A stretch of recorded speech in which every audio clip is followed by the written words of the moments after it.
a while. Christ. Sorry, you know. And where's that Maple Leaf swag? See, Montreal Canadiens personally give us this stuff.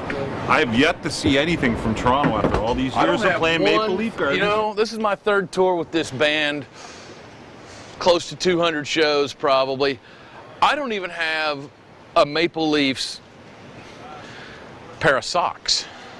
I don't. I don't have a Blue Jays, nothing.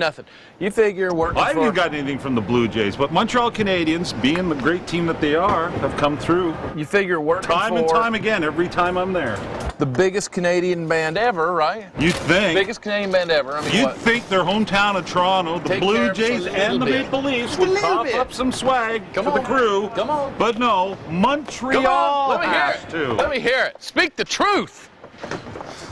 Can I get an amen? Amen. Do I get a harumph? Harumph at that guy. Just about everybody out on this tour, everybody owns a guitar or plays piano or plays drums or is a drummer or something. 90, way high percentage of roadie dumb in some way, shape, or form is a closeted guitar player. I certainly am. Brad, the front of house mixer, is an excellent piano player. Russ, the bass tech, played guitar and bass for years.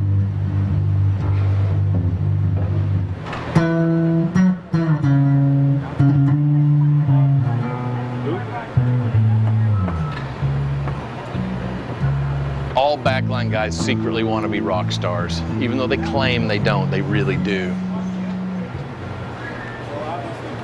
Yeah, monitor engineers too dumb, so they had to become monitor engineers. Yeah. He's right, though.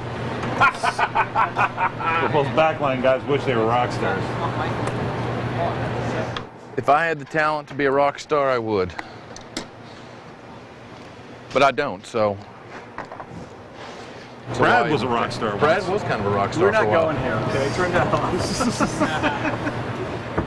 I'm a musician myself. I think that helps, or hurts, I don't know. It doesn't make me any smarter. Just means that I guess I can look at the sound the way the musicians would look at the sound to some extent. You know, as much as we don't admit it in public, or on cameras, I guess, there is some little bit of us all that would love to be the guy on stage.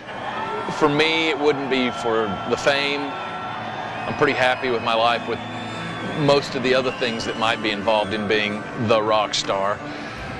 But I think it would be really cool to be able to put forth the art that I have created with 2 or 3 or 4 other guys, depending on how many are in the band. I think it would be really cool to be able to put forth that art on a nightly basis to an audience that is receptive to it. Yeah, absolutely. Would I trade the rock and roll lifestyle? No. Would I trade one night standing in front of 18,000 people? Yeah, maybe. I started up there and I much prefer this. And I mean, I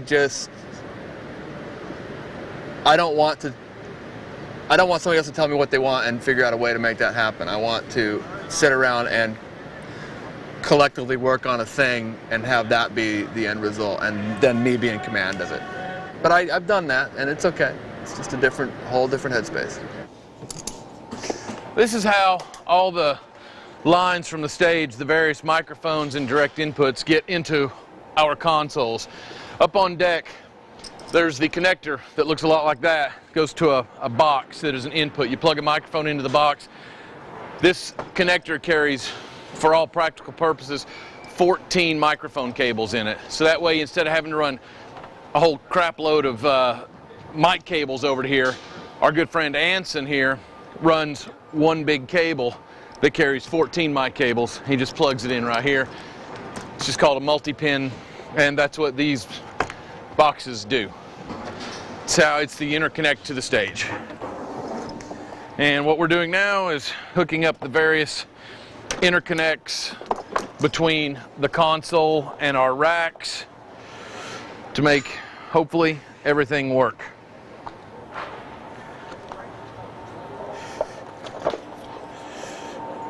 It would be helpful if I run it in the right direction.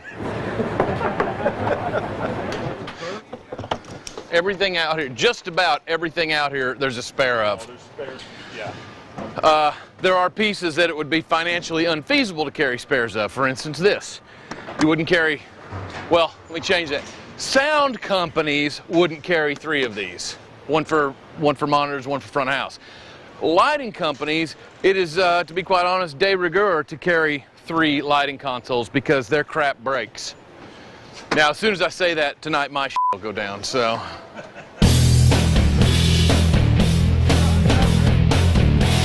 When Backstage Secret returns, Brad Maddox cranks up 160,000 watts of pure power.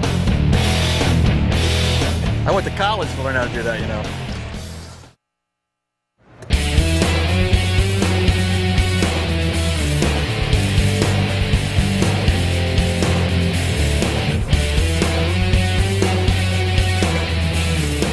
So basically what we do to be able to aim the PA in the right place, Brad walks the entire arena and he tells Joe or I via the radio where to physically pull the motors to aim each speaker so that we hit every seat in the house.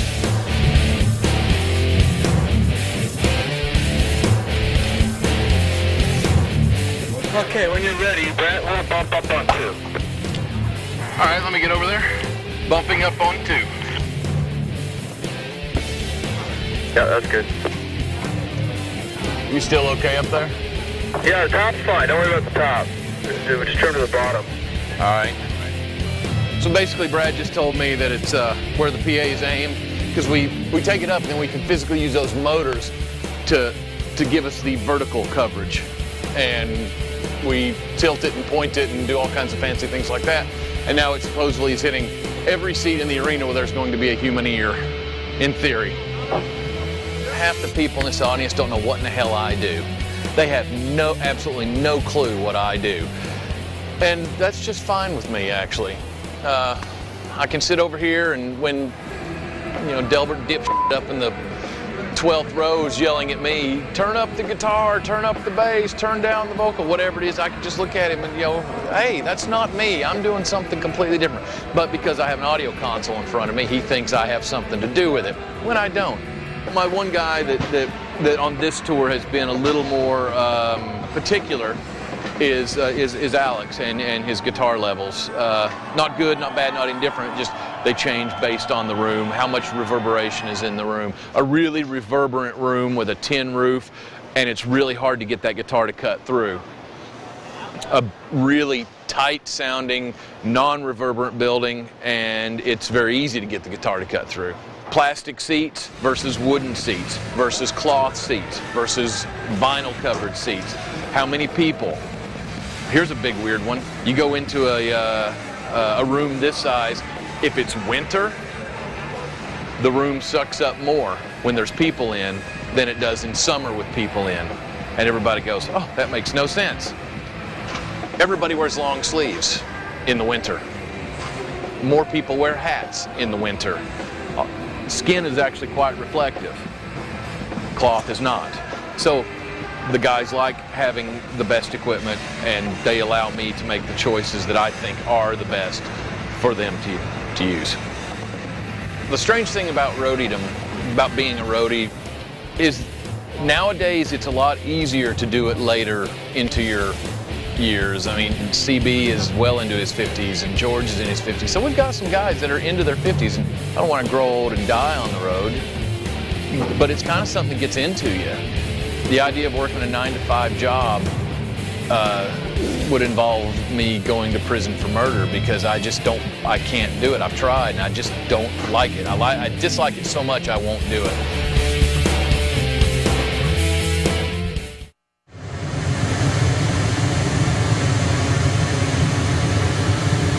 We are putting pink noise through the PA, which is basically random signal that is equal energy at all frequencies.